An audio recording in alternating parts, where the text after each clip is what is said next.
Rejection in anime can be hard to watch, especially when it's the main character who gets rejected by the main love interest. But what happens when said rejection ends up being a regret? This is what we'll see in this video of anime where the girl rejects boy and regrets it.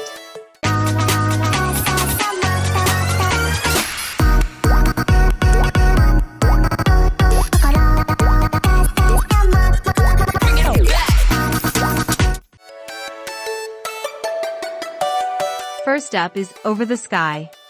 Mio is a girl in high school who slacks off, puts off doing her homework, and isn't any good at giving things her all. She and her childhood friend Arata and best friend Madoka spend their after-school days in Ikebukuro hanging out. One day, though, Madoka tells Mio that she's in love with Arata, and Mio realizes that she loves Arata, too. But she's scared of the trio's relationship falling apart and lies and says that she'll help them. Mio doesn't know what to do, so she deliberately acts coldly to Arata, and the two of them get into a fight. Mio soon realizes that all she's doing is running from her feelings and decides to work things out with Arata and make up with him. She heads to meet him in the rain but gets into a car accident. When she wakes up, she finds herself in a mysterious world. Trains are running on the water, and beside them, beautiful whales are swimming. It's a place she's never seen before. When her train gets to the station, and she leaves the turnstiles, she finds herself in the Ikebukuro she knows so well. But something's different. As she nervously wanders around the city, she meets Gaimon, who calls himself this world's guide.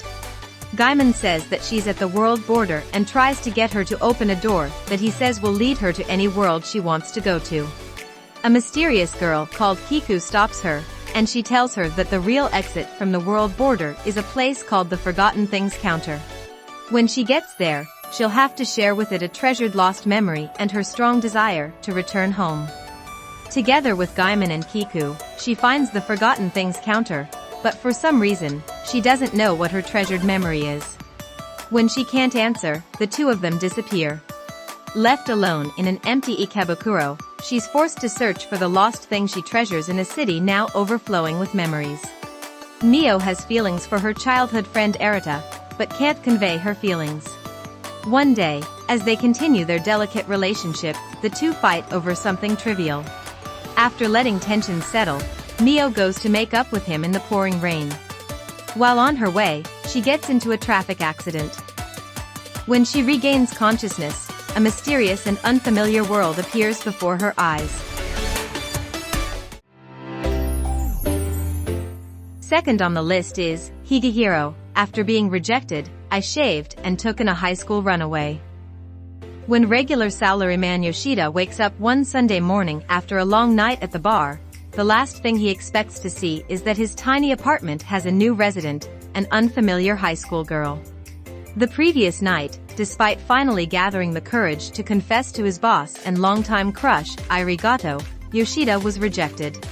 After drowning his sorrows at a bar with his good friend Hashimoto, Yoshida headed back to his home in a drunken stupor, only to run into Sayu Ogawara, a runaway high schooler. She asked him to let her stay the night, and with his judgment clouded by alcohol, Yoshida complied. Now, with his head on straight but with no memory of last night's events, Yoshida has Sayu explain just how she ended up sleeping at his apartment. Having listened to her story, Yoshida finds himself unable to kick her out, especially after learning that she came all the way from Hokkaido. So, despite his reservations about sheltering an underage girl, Yoshida allows her to stay, and their life together begins. Higehiro is a story packed with controversies. There are elements within the series which can spark outrage, but I feel that this series does an adequate job with what it's been given. Looking past the nasty implications behind Higehiro's age gap premise reveals an earnest drama brimming with optimism. The healing process that results from Yoshida's initial criminal mistake is the show's strongest selling point, and one of the most heartwarming developments found in anime. Unfortunately, Higehiro does become hampered by inconsistency in areas of writing and direction. Still, I recommend this watch to those who can handle sensitive content. The hope Higehiro instills in its brightest moments could very well trump its upsetting flaws.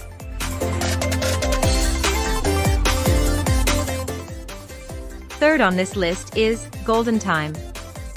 Due to a tragic accident, Bonri Tada is struck with amnesia, dissolving the memories of his hometown and past.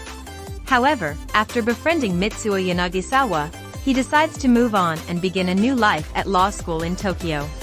But just as he is beginning to adjust to his college life, the beautiful Koko Kaga dramatically barges into Bonri's life, and their chance meeting marks the beginning of an unforgettable year.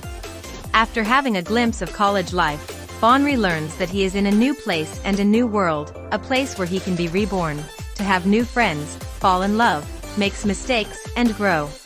And as he begins to discover who he was, the path he has chosen leads him towards a blindingly bright life that he will never want to forget. What makes this anime stand out is the premise of amnesia. Golden Time is based on the main character, Tada Bonri, who got in an accident, and due to this he now has amnesia. And said amnesia makes him unable to face his old friends and family, because he thinks they will expect the old Tada Bonri. Thus he starts a new life alone at a university in Tokyo. Everything is fine in his new life. He even gets a really nice girlfriend that he loves very much. But as he starts to remember things about his old self, he starts to remember that he loved another girl who's actually on the same university, and they're now in the same club. Due to this, he now has an internal struggle between his old feelings for that girl and his new feelings to his now girlfriend.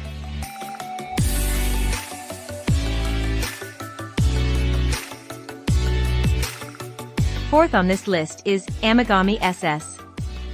2 years ago, Junichi Tachibana had a date on Christmas Eve but was stood up instead. Since then, he has had a hard time showing others his true feelings in fear of being rejected again. However, as luck would have it, Junichi may have a second chance at love when he meets several girls whom he becomes romantically interested in, such as Haruka Morishima, the energetic and popular upperclassman with a love for cute things; Karu Tanamachi, his childhood friend who harbors secret feelings for him; Sei Nakata, the timid transfer student who is shy around men; Ai Nanasaki, a girl on the swim team who has a bad first impression of Junichi; Rohoko Sakurai, a childhood friend with a love for sweets; and Tsukasa Ayatsuji, a seemingly perfect class representative who has a hidden dark side. As Christmas Eve approaches, Junichi can only hope that this will be the year he will finally spend the holidays with the one he truly loves. Tachibana, a young high school student in first class, is overwhelmed by a heartbreak. 2 years ago, a girl failed him on a pre-Christmas date. Since then, no news of the concerned. Therefore, today, he is depressed and does not give himself any chance in a possible new romantic relationship. Fortuitously, the heavens do not hear him that way by offering him the unprecedented chance to meet Haruka Morishima, one of the most beautiful girls in his school, in Terminale class.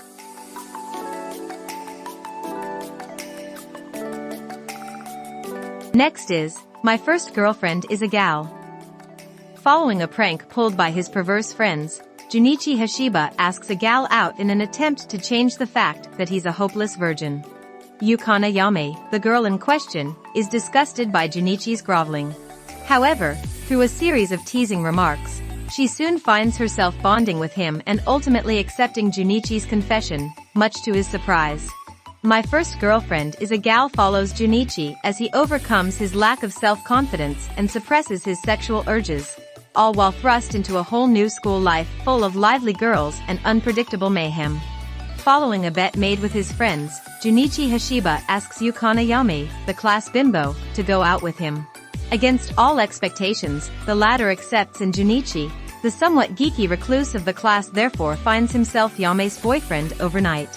Quickly thinking of losing his virginity by going out with a bimbo, Junichi will quickly realize that appearances should not always be trusted.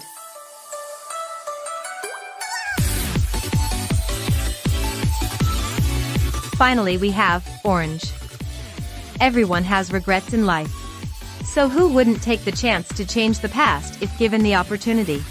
When 16-year-old Takamiya Naho receives a mysterious letter, claiming to be from her 27-year-old self, her life is suddenly thrown into flux. The letter tells her that a new transfer student by the name of Narase Kakeru will be joining her class, and to keep her eye on him. But why? Naho must decide what to make of the letter and its cryptic warning, and what it means not only for her future, but for Kakeru's as well. One morning, Naho Takamiya receives a letter in the mail claiming to be from herself 10 years in the future. The letter reveals a series of events that are supposed to take place that day. At first, Naho thinks it's just a prank, but when the letter mentions a transfer student named Kakeru Narase, who really ends up transferring into her class later that day, she is forced to believe in its contents. As Naho continues to read the letter, her future self mentions several regrets, urging Naho to take the right decisions now. Somehow these regrets all seem to be connected to Kakeru, and with the burden of the knowledge that the boy wouldn't be with her and her friends in the future, will Naho be able to make the perfect choices that will alter what seems to be fate? Naho is a 16-year-old young lady who intends to enjoy her high school life, which is not very difficult for her since she is surrounded by a happy and tight-knit group of friends.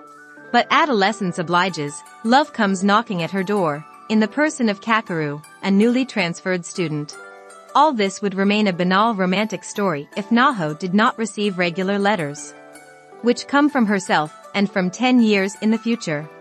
These letters explain to him the path to follow in order not to repeat the mistakes that adult Naho considers to have made and which are a source of regret for him.